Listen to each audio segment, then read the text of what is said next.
octubre 8 del 2024. Damos inicio a nuestro encuentro con las fichas 128 y 129. Inicialmente, quiero solicitar el permiso de todos los asistentes para que me autoricen esta grabación. Si están de acuerdo, agradecería por favor levanten su mano. Mil gracias. Gracias, don Manuel, muy amable. Gracias, don John, muy amable. Gracias, doña Reidis, muy amable. Bien, entonces damos inicio a nuestro elemento. El día de hoy, pues recordemos que prácticamente nuestros productos y servicios siempre están descansando en algo que es muy importante, que es el ser humano. El ser humano que está produciendo el servicio o el producto y el ser humano que es el gran consumidor.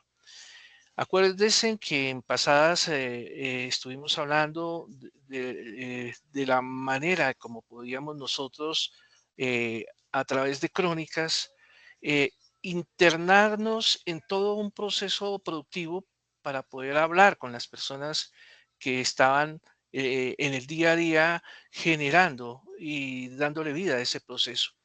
A través de esa crónica, cuya evidencia ya fue elaborada, pasamos nosotros a recoger toda esa información e hicimos los respectivos manuales. Los manuales básicamente tenían el objetivo de poder capturar la experiencia de todas estas personas, de todos estos seres humanos que estaban dentro del proceso. El manual permitía que si las personas se iban, pues el conocimiento en cierta manera del proceso no se fuera. Entonces ahí se manejaban diagramas de flujo, documentación, ustedes hicieron ya ese trabajo. Después de tener esa información ahí, viene el proceso de hacer una auditoría, de mirar que esos procesos en la realidad se estén cumpliendo. Fue así que pues llegamos en nuestra clase pasada a la evidencia de hacer una matriz para poder consignar todos los hallazgos de la auditoría en un informe que nos permitiera saber si estaba cumpliendo o no. Hoy esa auditoría no solamente se va a centrar en el lado del proceso y de los seres humanos encargados de desarrollar ese procedimiento, sino va a estar del lado ahora del respectivo usuario. Es así que vamos a mirar y vamos a investigar la percepción que tiene el cliente en torno al producto y en torno al servicio que estamos generando. Es así que entonces nos piden el desarrollo de la evidencia GA8 260 10 10 67 A2 EB01. Básicamente lo que busca esta evidencia es que ustedes respondan un cuestionario. Es un cuestionario que ya está montado, simplemente ustedes ingresan y empiezan a responderlo para efectos de definir si ustedes entendieron o no entendieron bien la actividad. Entonces, para proceder a entenderla, el objetivo de esta evidencia es contar también con una herramienta en Prezi, que es la que vamos a entrar a desarrollar el día de hoy para llegar precisamente a entender cómo se hace una evaluación del lado del cliente, no solamente con una encuesta directa, sino mirando todo el tema de si hemos recibido felicitaciones, cuántas quejas hemos tenido, qué sugerencias hay y todo el proceso informativo que tenemos que recoger y obviamente llevarlo a una calificación para poder entenderlo. Entonces iniciamos con nuestra presentación para poder entender cómo hacer la medición de la satisfacción del cliente. Claro que sí. Sí, con gusto, estoy atento a tu pregunta. Sí, una pregunta, profe. Entendiendo que, por decir, una empresa prestadora de servicios tiene dos clientes dentro de un mismo proceso. El cliente que es el dueño del producto y el cliente final que es el consumidor. ¿Esas mismas tablas de medición las podemos utilizar hacia ambas direcciones o hacia el cliente proveedor o al cliente final sería una distinta? Sí, muy interesante tu pregunta porque efectivamente uno es el que compra, otro es el que consume. De pronto no la misma persona que compra no es el consumidor final. Aquí básicamente lo que mueve todo nuestro proceso productivo no es tanto la compra, sino el consumo como tal. Entonces, aquí uno de los elementos fundamentales es el consumidor, pero obviamente si el consumidor no tiene el recurso para la compra, pues puede tener el deseo de consumir, pero si no tiene el recurso económico para poder, digamos, acceder al bien o servicio, pues por más de que él quiera hacerlo, obviamente necesita necesariamente tener el concepto de la compra. Aquí el objetivo básico es que tanto el consumidor como el comprador sean uno solo, pero también hay que entender dentro del proceso comercial que muchas veces los consumidores son los que mueven los compradores. Por ejemplo, el niño que quiere comprar determinada juguete, obviamente el padre lo compra, pero básicamente el juego es tratar de buscar que el consumidor y el que hace la compra, ojalá formen una sola unidad. Y ahí vienen las estrategias de mercadeo. Hay estrategias de mercadeo dirigidas a los que son consumidores, compradores. Hay otras estrategias de mercadeos que buscan unir tanto al comprador como al consumidor para que se genere, digamos, la respectiva compra. Eso lo vamos a ver ahorita en esta presentación para entrar a darle una mayor claridad. No sé si hay alguna pregunta más para iniciar. Eh, Básicamente, lo que dice el compañero, muy importante lo que acabo de decirnos. Una cosa es Sí, el profe. consumidor y el otro la compra. Sí, adelante, escucho. Bueno, bueno, entendido el tema, me va a excusar. También la pregunta, Sí, sí, disculpe, profe, estoy muy. Eh, es que tengo mala señal. tienes, sí, sí, te escucho como entrecortado. Sí, me excusa, Entrecortado. voy a quitar el video, que a veces ese es como el culpable de que no, el tema del video. Bien, bueno, muy atento a tu pregunta, a ver si podemos escucharla bien para desarrollarla. Sí, yo trabajo para una empresa prestadora de servicios, O sea, sí, servicios. Serial. Sí. Mi cliente, mi cliente es el proveedor. En la vida real, entonces yo trabajo para Serial, una empresa prestadora de servicios, que trabaja indirectamente o directamente para Gábrica, exportadora de productos o suplementos alimenticios para animales y mascotas. Ujú, Ese es un cliente porque para mí como Serial, ese es un cliente para mí, ¿sí? Pero como ujú, Serial también, yo le estoy moviendo el producto a él, tengo otro cliente que es el consumidor final. Entonces ujú. debemos entender que en las empresas prestadoras de servicios nosotros nos evaluamos hacia dos direcciones distintas, ¿sí?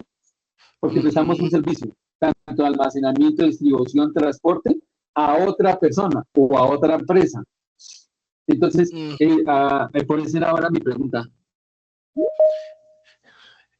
sí, discúlpeme. Sí, muy interesante lo que acabas de decir, porque date cuenta que hay una intermediación y hay verdaderamente dentro de la intermediación un consumidor final. Sí, obviamente usted tiene que, en cierta manera, atender dos clientes. El primero, pues el intermediario, que es el que lo está contratando directamente, y a través de esa intermediación, él está llevando ese bien y servicio, digamos, al consumidor final. Básicamente, lo que nos interesa dentro de toda cadena productiva es el consumo final de nuestro producto o servicio. A veces los intermediarios, pues ellos manejan una serie de modelos de negocios que están más enfocados más a la rentabilidad digamos, del proceso. Pero básicamente la satisfacción de ese servicio, digamos, final, lo tiene el consumidor final. Entonces, básicamente aquí se establecen dos elementos donde hay que hacer un canvas del negocio. El canvas de negocio hay que modelarlo con dos clientes potenciales, un cliente primario y un cliente secundario. Eso se hace a través de un canvas y junto a ese canvas hay que establecer entonces una estrategia comercial que le interese tanto al intermediario como al consumidor final. Generalmente eso se hace a través de canvas de negocios, que es un elemento que vale la pena que de pronto más adelante podamos tratar, porque precisamente antes de que ustedes empiecen a hacer un negocio hay que hacer el canvas, donde hay que mirar todos los factores que intervienen tanto de intermediarios como consumidores finales, los costos, etcétera. Eso es un elemento fundamental. Pero sí, lo que usted dice son dos clientes que hay que mantener debidamente equilibradas y tienen que corresponder a una estrategia de mercado y esa estrategia de mercado hay que hacerlo a través de un elemento que se llama modelación de negocio o canvas del negocio, que prácticamente sería otro tema que tendríamos que manejar paralelamente a este, ¿no? Pero hay que hacer inicialmente la modelación del negocio. Eso es fundamental, porque hay que saber, obviamente, quién es el consumidor, quién es el comprador y qué quiere el consumidor, cuáles son las expectativas propias del comprador y tratar de, entre toda esa mezcla, generar el canvas de negocio, tiene que generar una solución final. Algo parecido sucedió con Steve Jobs. Yo no sé si ustedes vieron la película, alguna vez les comentaba, cuando Steve Jobs hizo directamente un procesador y aparte era la pantalla. Nótese que lo llevó a quién, a un intermediario, que no era el consumidor final. No era el consumidor. Entonces, si ustedes ven esa parte de la película donde él le dice, no, pero es que a mí no me sirve esto porque aquí está el procesador y aquí está la pantalla. El consumidor final no me va a comprar a mí eso, porque ¿cómo le voy a vender una cosa aparte y la otra parte? En ese momento de la película, Steve Jobs se quedó pensando y dijo, le tengo la solución en un mes, el todo en uno. Nótese cómo ahí en ese momento Steve Jobs tiene la capacidad de generar un modelo de negocio en su mente y de poder unir precisamente esos dos conceptos. Y gracias a la unión de esos dos conceptos fue que salió precisamente todo en uno y luego vino la revolución de lo que fue Apple en ese momento, solamente por una simple conversación como lo que estamos manejando hoy, porque básicamente lo que hace el producto o el servicio son los seres humanos, tanto los que están en la cadena, digamos, de productiva, como los consumidores finales o en cierta manera los clientes que estamos en este momento tratando. Hoy precisamente lo que vamos a manejar el día de hoy eh, va a ser precisamente la búsqueda de una herramienta para la medición de esa satisfacción del cliente, porque aquí el cliente intermediario como final se unen en uno, como hay otros en que no hay unas intermediaciones y el cliente claramente es el mismo consumidor. Bien, la satisfacción del cliente pues es un indicador fundamental para las empresas de transporte, ya que refleja la calidad del servicio y su alineación con las expectativas del usuario son claves para mejorar todos los procesos. Pues la importancia de la satisfacción del cliente, lo sabemos. La percepción de los usuarios sobre la calidad del servicio es lo que va a mover nuestros negocios. Empresas que atienden esta dimensión tienden pues a lograr una mayor fidelización y una mejor reputación en el mercado. Es importantísimo que todo gira a través del ser humano. Es uno de los elementos fundamentales. Por eso la necesidad de conocer tanto al que produce el bien como el que lo consume. La relación con la gestión del transporte, pues conocer el nivel de satisfacción del cliente en la gestión del transporte es esencial para mejorar aspectos como la puntualidad y seguridad. La percepción del cliente influye directamente en las decisiones operativas.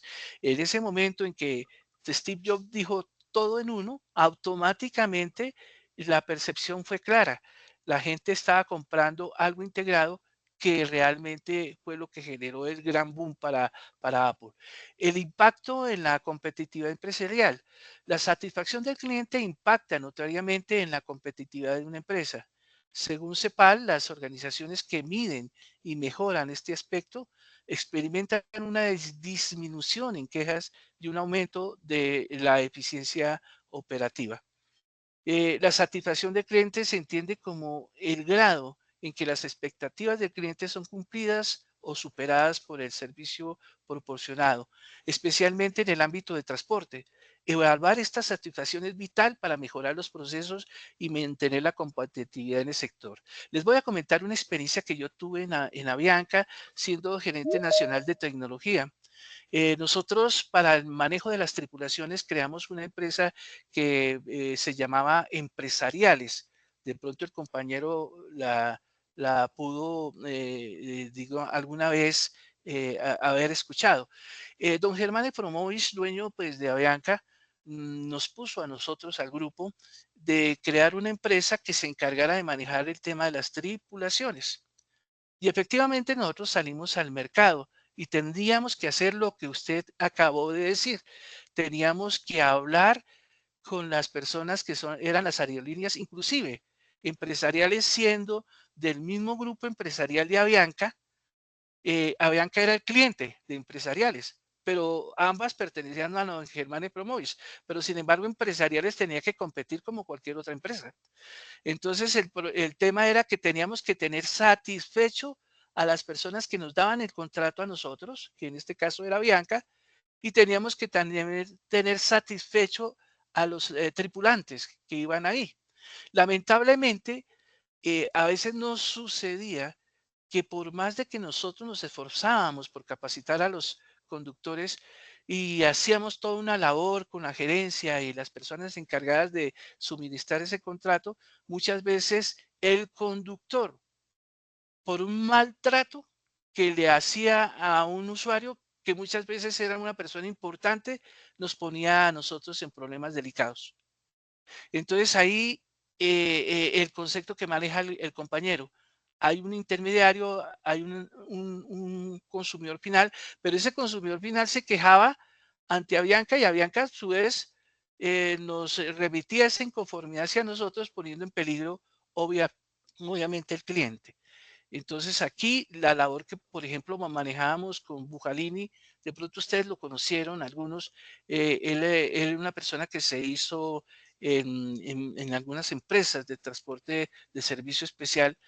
Él manejaba el concepto, pero el concepto que manejaba esa persona era que tenía que tener al cliente final en la cabeza y al mismo tiempo al cliente de Avianca en la cabeza y tenía que mantener ese equilibrio para tratar prácticamente de tener una satisfacción totalmente al cliente. Ahí teníamos nosotros en Puente Largo, teníamos un gran centro de operaciones con una pantalla gigante, con gente encargada del tema, pero básicamente dentro de toda esa cadena ni siquiera Avianca, es decir, el conductor, el más humilde de todo el proceso, era el que definía si seguíamos o no dentro del respectivo contrato. Bien, la satisfacción del cliente mide la percepción de los usuarios sobre la calidad del servicio recibido. En el transporte, un cliente satisfecho es aquel cuyas expectativas han sido cumplidas, lo que puede traducirse en lealtad y recomendación del servicio.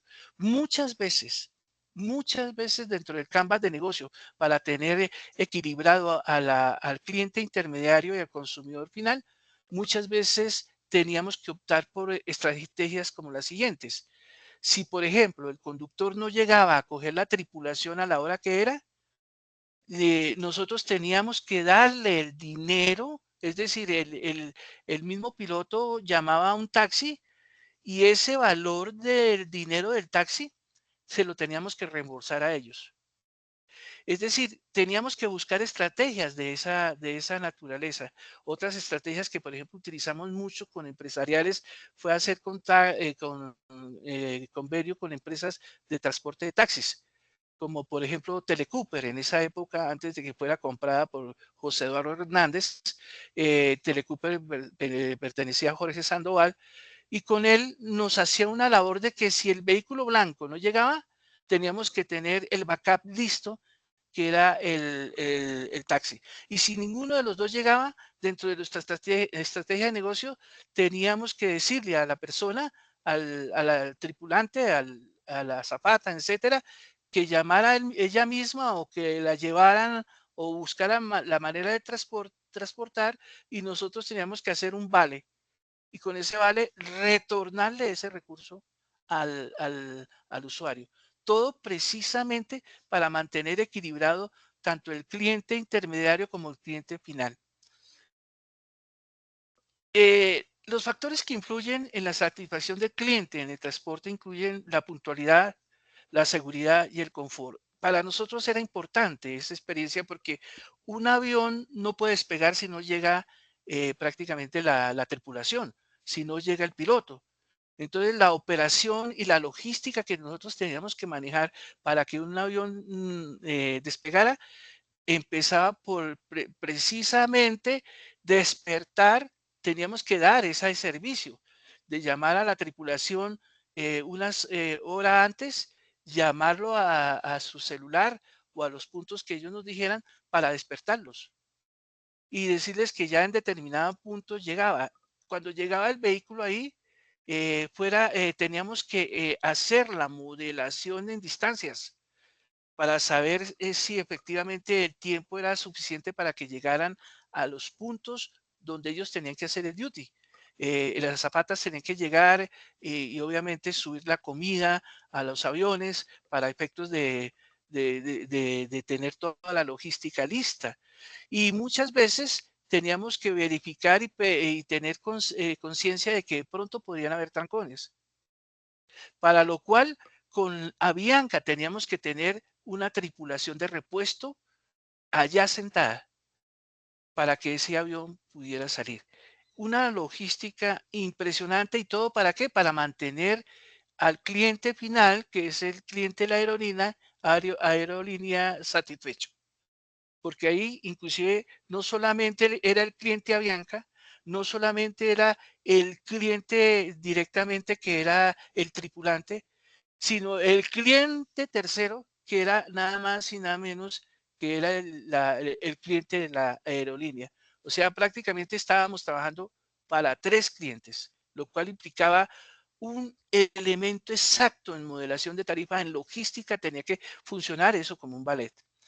Las expectativas del cliente en el sector del transporte son variadas e incluyen la rapidez, eficiencia, calidad del servicio. Comprender estas expectativas es esencial para implementar mejoras y superar desafíos operativos. Por ejemplo, cuando se trata de 3 clientes, ¿qué nos tocó a nosotros? Inicialmente nos tocó comprar flota, una flota propia de empresariales, porque el problema a veces de tercerizar es que a veces la persona que es la encargada, como es un tercero y el vehículo no es de la empresa, pues genera a veces muchas ineficiencias, por lo que nos tocó apoyarnos con una flota que nosotros inicialmente compramos. Y eso implica, pues obviamente, mantenimientos, etcétera, ¿no? ¿Cuáles son esas estrategias y herramientas para la recolección de datos? Pues la medición y satisfacción del cliente es vital en el transporte. Hay que utilizar los cuestionarios, hay que hacer los análisis de datos para obtener información precisa y útil.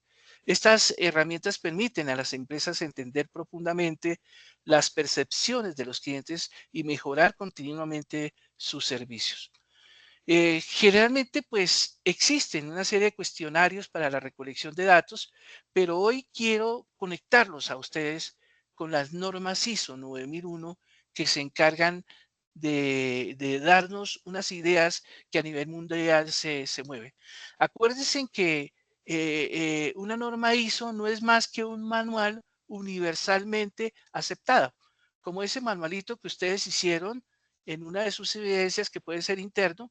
Una norma ISO es como un manual con procesos y procedimientos, pero universalmente aceptado por muchos países, casi por todos los países. Entonces vamos a mirar en este video cómo se maneja la norma ISO 9001-2015 a nivel pues, mundial para medir la satisfacción de los clientes. Capítulo de hoy vamos a hablar acerca de la satisfacción del cliente en un sistema de gestión bajo la norma ISO 9001. Por favor, me informan si están escuchando el audio. Vamos a entender que la satisfacción del cliente Sí, profe, se escucha. sobre el grado en que se han cumplido las expectativas de los clientes. Ahora bien, vamos también a definir lo que es servicio al cliente. La norma ISO 9000 lo que nos da como servicio al cliente básicamente es toda interacción de la organización con el cliente a lo largo del ciclo de vida del producto o servicio como tal. Con base a esto, toda relación o interacción entre el cliente y la organización, lo que nos va a dar siempre va a ser una retroalimentación. Y vamos a entender la retroalimentación como todas aquellas opiniones, comentarios, muestras de interés por el producto o por el servicio o por un proceso de tratamiento de quejas. O sea que también una queja es una retroalimentación en la interacción entre el cliente y la organización que le está dando un producto o un servicio como tal. Con base a eso, la norma lo que nos pide es que se establezca el seguimiento de la retroalimentación del cliente para poder evaluar la satisfacción del cliente y para determinar las oportunidades de mejora del sistema de gestión como tal, considerando la retroalimentación del cliente. Para esto, lo que te busca la norma es que en el sistema se establezca el enfoque para poder entender las percepciones de los clientes sobre los productos y servicios de la organización. Tanto buenas o malas, la retroalimentación que nos dé el cliente. De cierta manera, todo suma en el sistema de gestión. Ahora bien, hay diferentes tipos y métodos para obtener esta información. Estos métodos que se pueden implementar en las organizaciones también va a depender de la naturaleza de las operaciones de la organización. Para esto te voy a mencionar algunos ejemplos de dónde podemos obtener esa información relacionada con la satisfacción del cliente.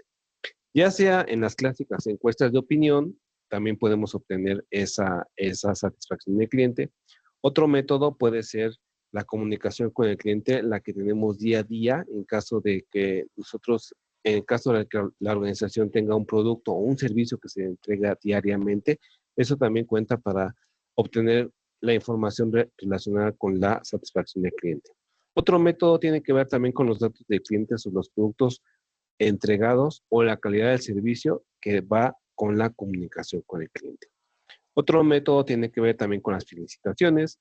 Hay organizaciones que dan cartas a la organización que está proveyendo los materiales o los productos o los servicios, donde de cierta manera externan la felicitación al proveedor por los buenos resultados del producto o servicio entregado a la organización. Otro método tiene que ver con las quejas. Toda queja también suma, ya que derivado de las quejas son aquellas desviaciones del producto o del servicio que podemos obtener oportunidades de mejora. Otro método también es analizar la cuota de mercado, entendiendo por cuota de mercado aquel pedazo del pastel que la organización se está comiendo de todo el mercado como tal. Otro tiene que ver también de la mano con las cuotas de mercado y son las consultas sobre la facturación. ¿Qué tanto se ha incrementado el nivel de facturación con el cliente? También ese es un método para obtener la información relacionada con la satisfacción del cliente. Otro método son las reclamaciones de garantía. ¿Qué tanto han aumentado las reclamaciones de garantía o qué tanto han disminuido esas reclamaciones de garantía del producto o servicio como tal? Y otro más que tú te puedes, de cierta manera, servir son aquellos medios sociales como páginas web y foros relacionados con la organización y con los productos que tienen que ver con esa retroalimentación con el cliente. Aquí en México, ejemplo, puede ser también, hay una revista del consumidor, de cierta manera, ahí dan los aciertos de ciertos productos o los desaciertos de ciertos productos o servicios como tal. Dentro de los métodos también es importante que hay que determinar la manera en que se le va a dar seguimiento a toda esta información relacionada con la satisfacción del cliente. Y para esto también hay que determinar a qué cliente se le va a solicitar esta retroalimentación del cliente. Es muy importante considerar tanto a los clientes que tenemos buenas relaciones como también a aquellos clientes que de cierta manera se han quejado mucho, han metido bastantes reclamaciones de garantía, todo de cierta manera en todo sistema de gestión, todo suma. Ahora bien, también de la satisfacción del cliente tenemos que solicitar la información, esta información de la retroalimentación del cliente, ya sea que se solicite al momento de entregar el producto o servicio al cliente o en ciertos periodos durante el año como tal. No hay una metodología que te diga que lo tengan que entregar así o así. Sí, esto lo va a definir la organización como tal. Ahora bien, también la organización debe determinar el grado de la satisfacción del cliente después analizar y evaluar estos resultados. ¿Y estos resultados para qué se van a evaluar? Pues básicamente para tomar las acciones. ¿Para qué? Para que la percepción del cliente vaya aumentando, considerando que la organización ha cumplido las expectativas de los clientes como tal. Ahora bien, esta parte de la satisfacción del cliente también es información de entrada para la revisión por la dirección como tal. ¿Por qué? Porque en esta etapa de revisión por la dirección también vamos a establecer las acciones para mejorar la satisfacción del cliente como tal. Recordemos que un sistema de gestión de calidad es para eso, para aumentar la calidad de los productos o servicios que se entregan a los clientes como tal. Ahora bien, te comparto la bibliografía que fue la norma ISO 9000 que establece en la parte de sistemas de gestión los requisitos que debe tener un sistema de gestión en la organización.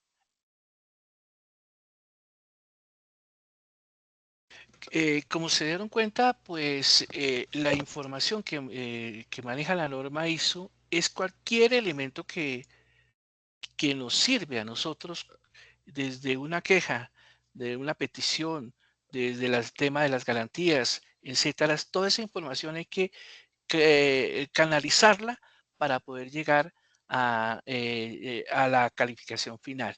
Pero todo requiere de una estrategia, como bien lo decía en la pregunta inicial del compañero.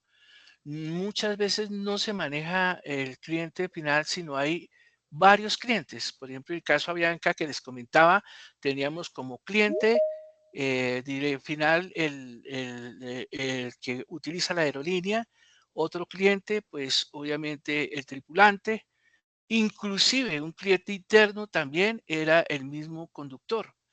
Entonces, la estrategia que nosotros utilizamos fue crear un elemento que se llama el COTE, Centro de Operaciones de Transporte, porque para poder atender el concepto de esos 3 y hasta 4 clientes, se necesitaba primero una plataforma tecnológica para tener una información de lo más pura posible y con base a esa información poder proceder en la atención de todos los diferentes clientes que se tienen.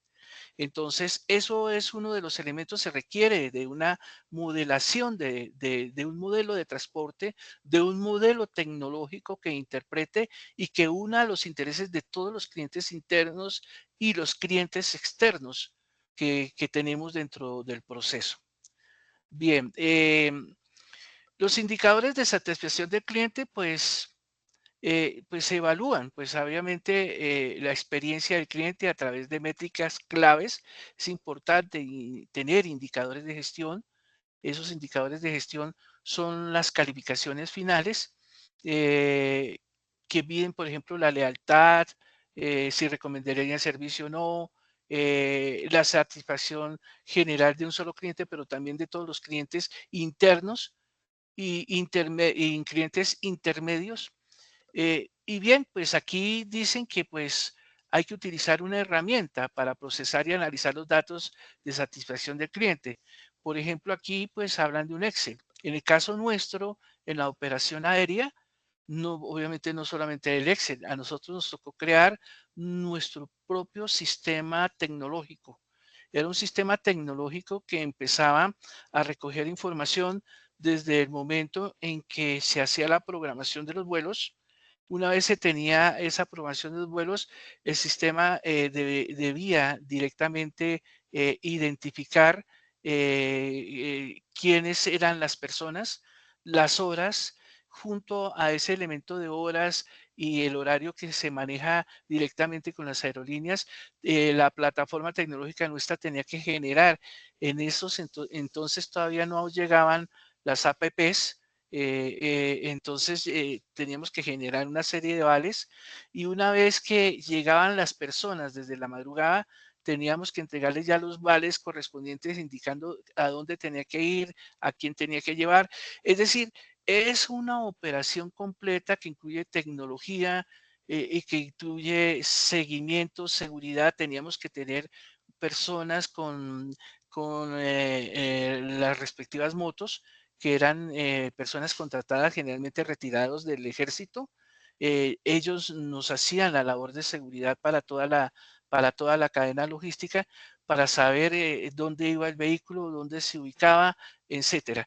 Es decir, básicamente aquí se habla de un Excel, pero realmente en las grandes operaciones, pues se tiene que tener ya plataformas tecnológicas que pues obviamente la interprete, ¿no? Bien, pues ejemplos prácticos en la medición de la satisfacción del cliente, pues los casos pues presentados, por ejemplo, ilustran cómo diferentes empresas de transporte utilizan herramientas de medición de la satisfacción del cliente para mejorar su eficiencia operativa y la lealtad del cliente. Miremos a ver, son como ejemplos así. La empresa XYZ, por ejemplo, implementó una encuesta de satisfacción tras cada entrega, obteniendo pues un indicador de satisfacción. Esto les permite pues identificar áreas de mejora en sus rutas, resultando en un incremento del 10% en la eficiencia operativa. Pero generalmente en las grandes plataformas, las mismas plataformas tienen que identificar a través de la operación, si se cumplió, si no se cumplió. Muchas veces había temas también en que personas, por ejemplo, se quejaban de que el vehículo no llegó, porque muchas veces el tripulante llegó amanecido, se pegó la pea del mundo y el carro llegó y resulta que sacó la excusa de que definitivamente el carro no llegó. Entonces tocaba tener unos indicadores a través de GPS grabados para saber la hora exacta de si el vehículo llegó o no. O sea, es una base de datos para identificar a través de latitud y longitud si el vehículo sí efectivamente estuvo allá o no. Es decir, esto implica para grandes operaciones unas plataformas muy fuertes. Obviamente los datos obtenidos en las encuestas pues permiten identificar oportunidades de mejorar la atención al cliente y la reducción de las respectivas quejas. Pues obviamente pues eso lleva a una mayor fidelización de los clientes y a una mejora general de su respectiva reputación. Eh, pues la medición de la satisfacción del cliente pues, es esencial para las empresas de transporte y una manera efectiva de ello es a través de la recolección de datos mediante cuestionarios y su posterior análisis. Y la verdad que en transporte en Colombia son muchos los clientes, porque como las empresas no tienen la cantidad de dinero para comprar grandes cantidades de flota, tienen que ubicar a un tercero que lo preste, que le preste el servicio. Y eso ya implica que ese tercero ya es un cliente interno. Es decir, y lo que hace que esas operaciones requieran de una experticia muy grande en todo ese manejo. Muchas veces no sirve cualquier persona, sino tienen que ser personas muy preparadas. Bueno, dicen que el cuestionario pues debe contener obviamente preguntas claras y concisas sobre la satisfacción del cliente, aspectos como la puntualidad, el estado de las mercancías, el trato del personal, utilizar escalas de valoración, ojalá de 1 a 5, que facilita la recolección de los datos para cuantificarlos. Viene ya entonces el ejercicio de tabulación final. Una vez creado ese cuestionario, se deberá tabular los datos recolectados en Excel pues, o en la plataforma que se esté utilizando, y este proceso incluye la organización de los datos en tablas claras y el uso de filtros para segmentar la información, mejorando sus análisis. Al final, ¿qué resultado tenemos? Esto que nos decía la norma ISO. Esto puede ser una base de datos muy especializada, una simple hoja electrónica en Excel, donde está el tema del cliente, el nombre, el sexo, hombre, mujer, etcétera, el tipo de servicio que que se prestó, la fecha, el tipo de retroalimentación, si esta calificación la obtuvimos de una felicitación, a través de un método de encuesta, o si fue una queja por reclamación de una garantía. Entonces aquí se van colocando los números de calificación, si fue a través de una sugerencia que se hizo a través de una comunicación directa, no de pronto un método que se utilizó para eso fue la llamada directa con el cliente, una queja, el método utilizado de pronto puede ser escrito, carta de felicitación por escrito, análisis de la cuota de mercado, que es importante para saber, sugerencias que se hagan, felicitaciones. Todo esto tiene que llevarse a un elemento que se llama, pues, un elemento cuantificable a través de números. ¿Qué comentarios se hicieron? Si estuvo muy satisfecho o no, o qué es el análisis cualitativo, eh, acciones correctivas, acciones tomadas, fechas de seguimiento y resultados de seguimiento. Básicamente es estructurar una tabla que se vuelve muy compleja, obviamente, en operaciones grandes, porque esto ya lo maneja, son bases de datos que tienen que estar entrelazadas, que recibieron una queja, entonces el sistema debe recogerla y debe llevarla a una tabla central donde se esté, pues obviamente, mejorando este tema. ¿Qué nos pide esta evidencia? La GA 8.260.10.10.67, que ustedes entren a esta evidencia y respondan el cuestionario y remitiéndose al área de actividad correspondiente.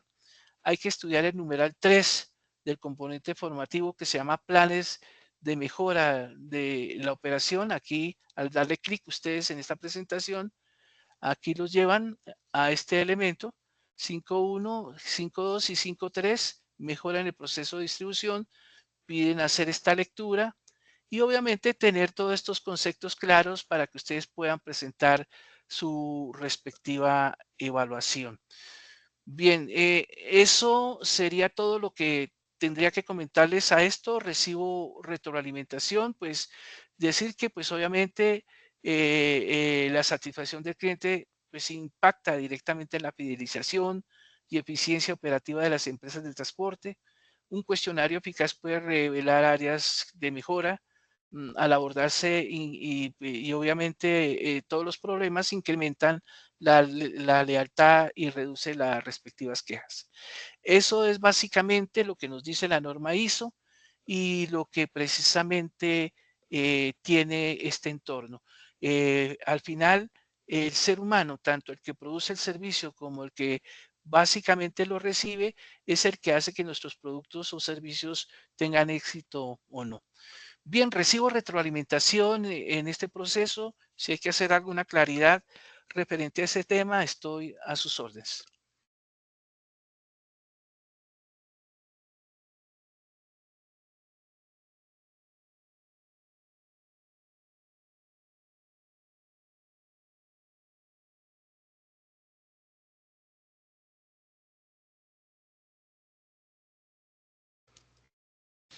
Bien, pues básicamente, entonces para volver a recapitular, hicimos inicialmente, pues nosotros recogimos una información a través de las crónicas para hacer los manuales. En los manuales quedaron unos procedimientos y luego entramos a hacer una auditoría que vimos en la parte de la matriz y ahora en la parte del cliente. Y lo que dijo el compañero, importantísimo, importantísimo, porque no solamente se está atendiendo un cliente, a veces se atienden hasta 3 o 4 clientes internos, externos, y la importancia de una tecnología que respalde todo este proceso.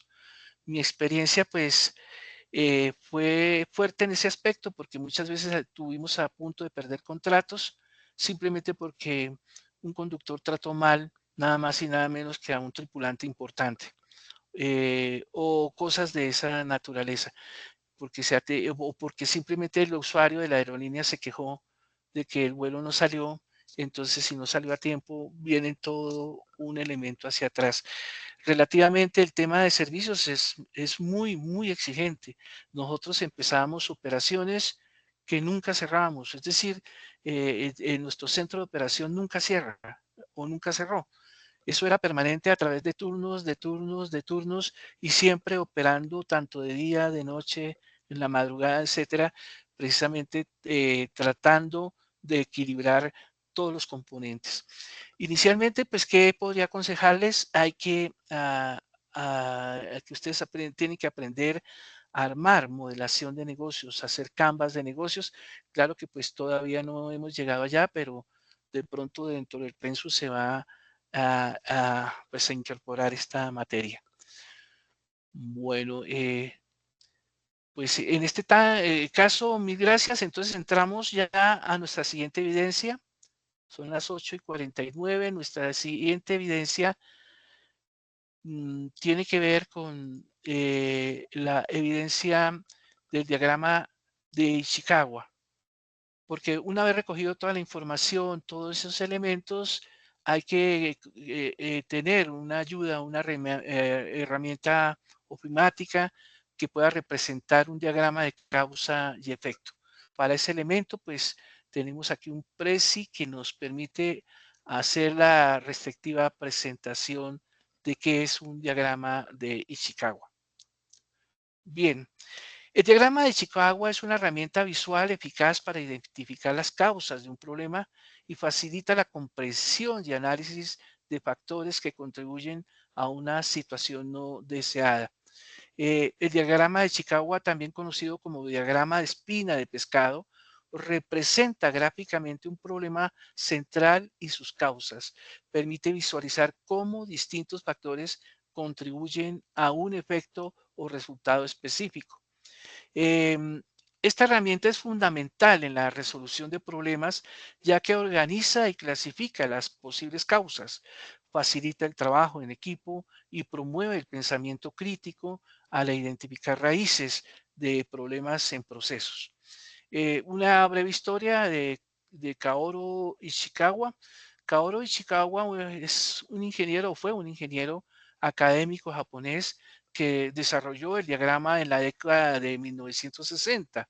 Su objetivo era mejorar la calidad y la gestión empresarial, ayudando a las organizaciones a identificar problemas sistemáticamente.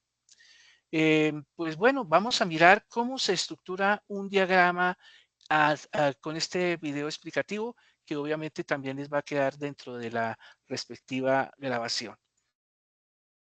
He ganado más de $200,000 trabajando en remoto y a mi ritmo. Y no es que te falten habilidades.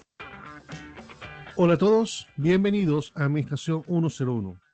En esta ocasión estaremos hablando acerca del diagrama de Ishikawa o el diagrama de causa y efecto.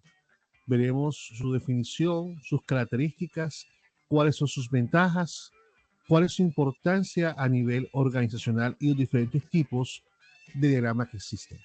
Así que sean todos bienvenidos y comencemos. ¿Qué es el diagrama causa y efecto? Es un diagrama que muestra la relación sistemática entre un resultado fijo y sus causas. El diagrama causa-efecto es una técnica de análisis en la resolución de problemas para explicar cómo diversos factores que afectan un proceso pueden ser clasificados y relacionados de cierta manera. Esto quiere decir que este tipo de diagramas son los idóneos para motivar el análisis y la discusión grupal, de manera que cada equipo de trabajo pueda ampliar su comprensión acerca del problema, visualizar las razones, motivos o factores principales y secundarios, identificar posibles soluciones, tomar decisiones y organizar planes de acción. Este tipo de diagrama fue organizado o desarrollado por el profesor Kaoru Ishikawa de la Universidad de Tokio en el año de 1943. Fue un experto en dirección de empresas interesado en mejorar el control de la calidad, quien la utilizó con un grupo de ingenieros en una planta de Kawasaki Steel Works, también llamado el diagrama causa-efecto o el diagrama espina de pescado por su forma característica semejante a un esqueleto de un pez. Ahora, ¿para qué sirve este tipo de diagramas? En primer lugar, favorece el intercambio de técnicas y experiencia entre los miembros del equipo de trabajo, cada uno de los cuales ganará un nuevo conocimiento, ya sea al realizar el diagrama o al estudiar un determinado problema.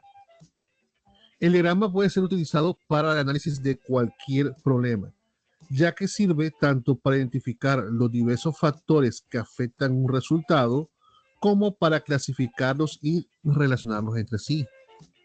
Ayuda también a determinar el tipo de datos a obtener, ya que también con esto se permite confirmar si los factores relacionados fueron realmente la causa del problema. El diagrama se puede emplear para prevenir otros problemas, pues proporciona una visión de conjunto, bien sea de los factores de una determinada característica calidad o bien sea de las fases que integran el proceso. Cuando se detectan causas potenciales de un problema, estas pueden prevenirse si se adoptan controles apropiados. Y por último, muestra la habilidad profesional que posee el personal encargado del proceso. Entre más alto sea el nivel, mejor será el diagrama resultante. Ahora, miremos esta relación de causa y efecto que tiene este diagrama.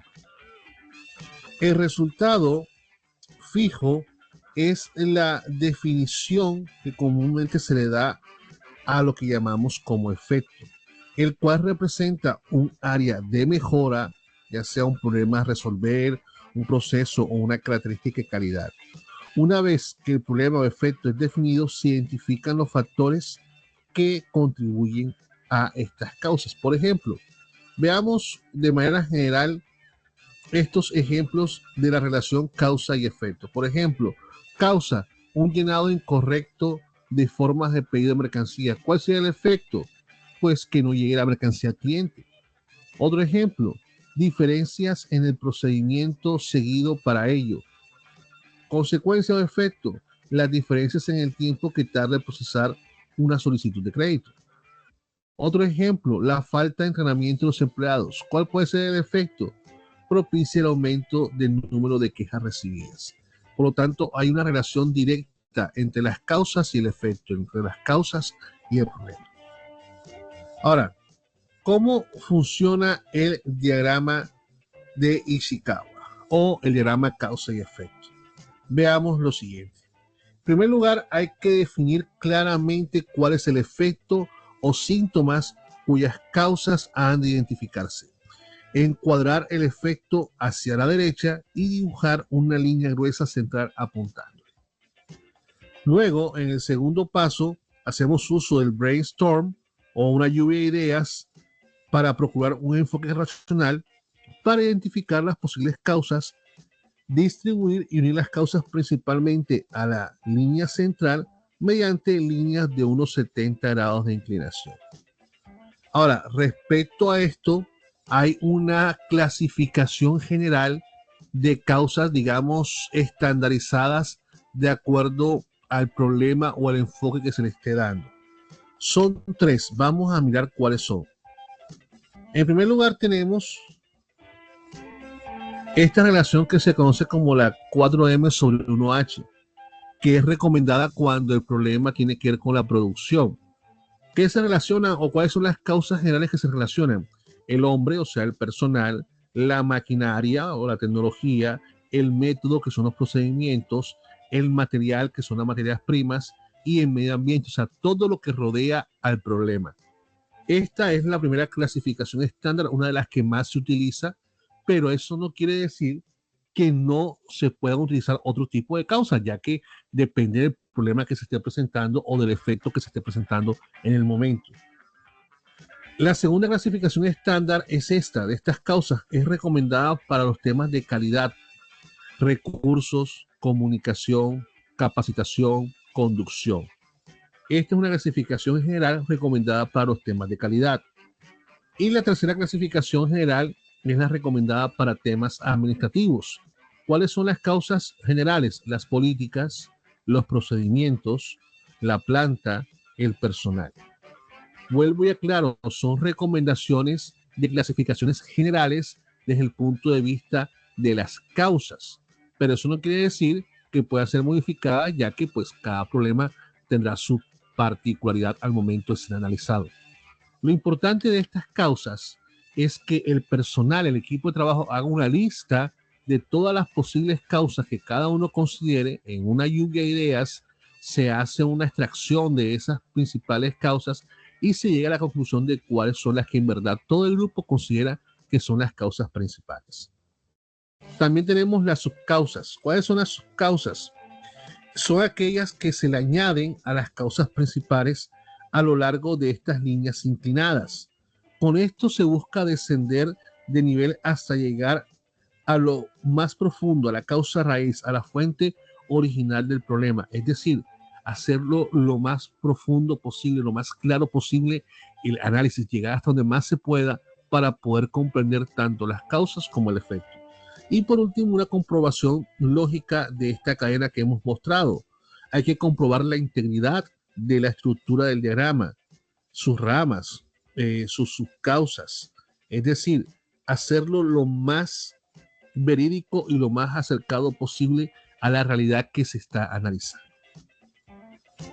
Ahora, existen tres tipos de diagramas. Están los diagramas de análisis de la variabilidad, que es el más común, que también es conocido como el de dispersión de una característica de calidad, el análisis de procesos por etapas y el análisis para el proceso. Vamos a analizar cada uno de ellos. Empezamos con el diagrama de análisis de variabilidad. Primero, trazamos una línea gruesa de izquierda a derecha y se escribe a la derecha de la punta el efecto que vamos a analizar o el problema. En este caso, para este ejemplo, vamos a escoger inconformidad del cliente. Luego se anotan los principales factores causales del problema y se relaciona con el efecto mediante las flechas que caen sobre la flecha principal. Cada una de estas causas se pueden subdividir, que es lo que vamos a analizar primero. Entonces, en estos dos pasos ya hemos definido el efecto del problema, que es inconformidad del cliente, y de acuerdo al estudio o al caso que se ha analizado, se han detectado o el grupo de trabajo llegó a esta conclusión de estas grandes cuatro causas principales: producto vendido, mano de obra, procedimiento de entrega de mercancía, transporte. Luego de esto se puede subdividir en subcausas que se agrupan como pequeñas ramas o espinas en torno a las ramas principales. Entonces, veamos cuáles son. Por ejemplo, tenemos acá en esta causa de producto vendido que el producto es golpeado o hay faltante.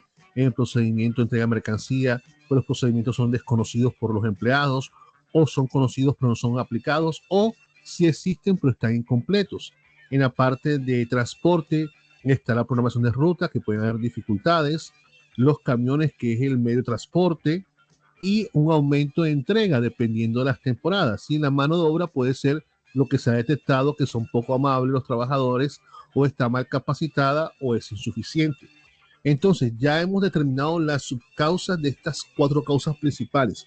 Sin embargo, cada una de estas, tanto causas como las subcausas, potencialmente pueden ser analizadas aún más y se puede llegar a una subdivisión de cada una de estas. Por ejemplo, en el golpeado, que es una subcausa de la causa producto vendido, encontramos que hay una falta de procedimiento estándar en el manejo del producto vendido. En faltante, pues hay una falta de revisión de contenido. Otro ejemplo, podemos decir que es acá en la programación de las rutas en la causa de transporte, que en la subcausa programación de rutas se encontró que hay rutas que son inadecuadas o ineficientes. En la subcausa de camiones vemos que hay un mantenimiento deficiente de los vehículos, tienen poca capacidad de almacenamiento o de transporte o de volumen. Y por último tenemos lo que es la comprobación. El equipo debe comprobar que todo esto se ha realizado con gran detenimiento y que se han llegado a estas conclusiones. Lo importante en este tipo de análisis es que cada una de las causas potenciales que han sido identificadas pueden ser potencialmente examinadas de un modo más detallado, preguntando a cada una lo siguiente. Por ejemplo, ¿quién? ¿Qué? ¿Dónde? ¿Cuándo? ¿Y por qué? La meta que se persigue es llegar al corazón del mismo problema. Muy bien, continuamos con el segundo tipo de análisis, que es el análisis del proceso por etapas. Este es una forma del diagrama causa y efecto. Se usa cuando existe una serie de eventos o pasos en un proceso, crea un problema de producto o servicio y no está claro cuál evento o cuál paso es la causa mayor del problema. Por lo tanto, cada categoría o subproceso es examinada para ver si hay causas posibles. Después que las causas de cada etapa son descubiertas, se seleccionan y verifican las causas significativas del problema. El diagrama causa y efecto o análisis del proceso por etapas facilita la comunicación entre las operaciones y puede ser utilizado para prevenir problemas en el proceso. Descubre Wix Studio, la plataforma para agencias y grandes empresas, y hazte el diseño web. Por ejemplo, una de las preguntas características sería ¿qué problemas de calidad podrían ocurrir en esta fase del proceso? Y por último tenemos el diagrama para el proceso. Este resulta de la combinación del diagrama causa y efecto que hemos visto con un modelo, ya sea a escala, un dibujo o una fotografía del proceso, señalando las diversas causas que impactan en cada uno o en cada una de sus partes. Por ejemplo, aquí tenemos el dibujo de una Toyota y nos estamos dando cuenta que hay algunas causas. En este caso, por ejemplo, tenemos que hay un problema, que hay un mal funcionamiento del motor, pero ese mal funcionamiento del motor es un efecto y ese efecto tiene una causa. Aquí hay otro problema, señala que el bamboleo de las llantas tiene su causa. Es decir, que este tipo de diagramas puede combinar diferentes tipos de problemas en un solo producto o servicio con cada una de sus respectivas causas o subcausas. Esto nos da un panorama mucho más amplio para analizar cuando el problema es muy complejo, es decir, cuando en un mismo producto o servicio se presentan varios problemas, por lo tanto tienen que ser analizados en su conjunto los problemas con sus respectivas causas y subcausas para poder llegar a una toma de decisiones. Muy bien, hasta aquí tiene que ver este video del diagrama de Ishikawa o diagrama causa y efecto. Si te gustó, por favor, da clic en me gusta, suscríbete al canal, activa la... Bueno, bien, ya nos pudimos dar cuenta, pues básicamente, como bien lo decía, la cabeza del pescado es el problema central. En la cabeza del pescado se representa el problema central que se desea analizar. Este enfoque ayuda pues a mantener el foco en el objetivo de la resolución de los problemas, lo que facilita la identificación de sus causas subyacentes. La espina central, pues son causas mayores, las espinas grandes o causas mayores se derivan directamente del problema central. Estas causas son fundamentales para entender el contexto del problema y se pueden clasificar en diferentes categorías según su naturaleza, como procesos, personas o materiales. Las espinas ya pequeñitas, como se dieron ustedes cuenta, son causas menores. Las espinas pequeñas llamadas causas menores se derivan de las causas mayores y proporcionan un análisis más detallado. Identificar estas causas permiten abordar cada aspecto del problema de manera más específica y efectiva.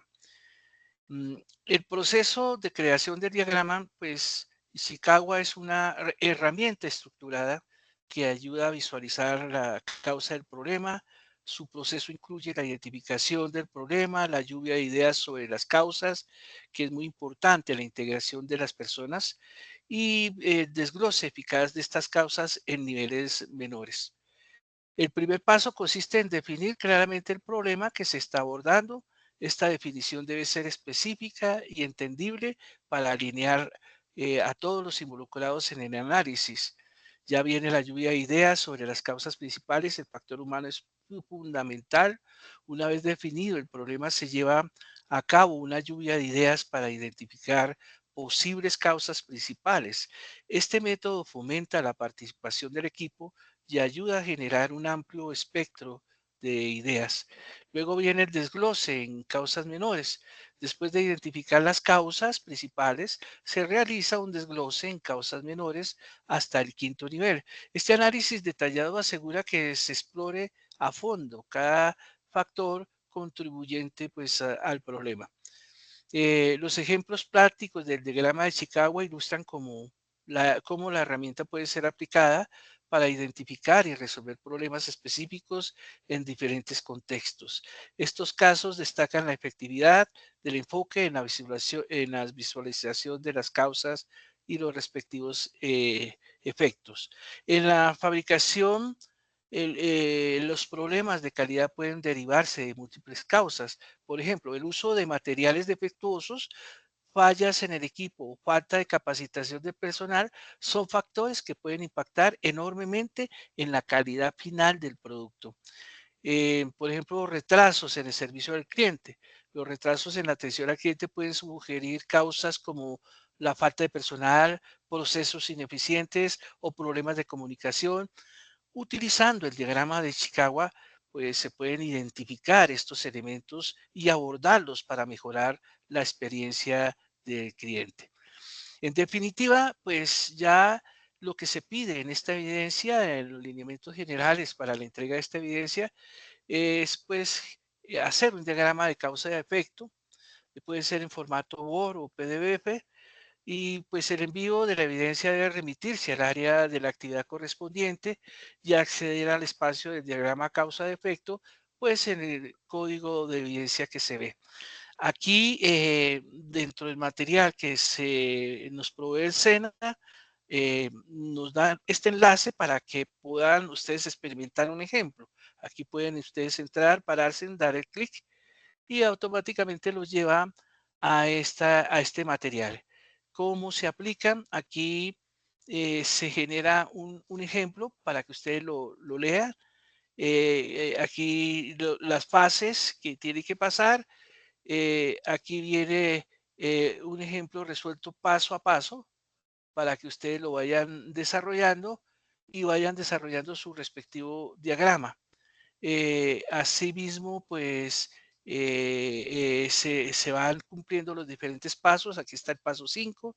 Aquí, por ejemplo, aquí se habla de los tipos de diagramas, como se vio anteriormente, y con base a esta material que ustedes observan, ustedes ya podrán, obviamente, y hacer su respectivo diagrama, que es lo que se solicita. Una vez lo tengan, pues lo pueden obviamente pasar a PDF o a Word y lo pueden subir en el código correspondiente a la evidencia. Pues bien, he terminado con esto mi exposición. Recibo retroalimentación o preguntas a este respecto. Mil gracias.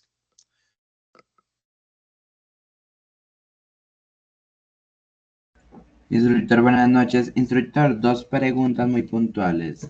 La primera es que su merced nos va a hacer la habilitación de las evidencias desde hoy porque estoy mirando la plataforma de Sajuna y la mayoría están a partir del 13. No están a partir de estos momentos, o sea, no se pueden cargar. La segunda es el diagrama de causa y efecto se puede realizar sobre cualquier tema o más que todo enfocado a la operación, digamos, algún problema de la operación de transporte. Y el tercero, su merced nos va a compartir el Excel. Bueno, mil gracias. Sí, inicialmente tengo que comentarles que estamos como muy adelantados en nuestro proyecto, lo cual nos da como la tranquilidad. Sí, efectivamente todo esto se abre a partir del 13, pero de todos modos toda esta información sí es bueno que la vayan preparando. Segundo, sí, ustedes pueden escoger cualquier ejemplo, ¿no? Que tengan, si pueden tener algo real dentro de sus empresas, si pueden identificar de pronto donde ustedes se están laborando algún problema y poder de pronto poner en práctica en alguna actividad diaria que ustedes hagan, qué bueno. De lo contrario, pues ahí mismo dentro del material que les envié hay una serie de ejemplos que pueden utilizarlos como guía, ¿no? Eso es básicamente. Y tercero, sí, yo les voy a compartir absolutamente todo. Ustedes saben que manejamos, hay una ayuda de memoria que es un Excel que se los voy a remitir. Y segundo, pues la grabación va a quedar obviamente subida el día de mañana en la plataforma Sajuna, ¿no? O sea que cuentan con todo ese material para que ustedes puedan apoyarse.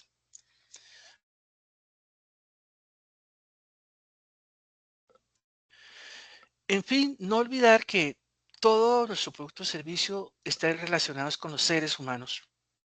Desde la crónica, acuérdense cómo recogimos cosas, cómo los llevamos a un manual, que ustedes lo hicieron, cómo supimos que el manual también se puede convertir en manuales universales para convertirse en normas ISO.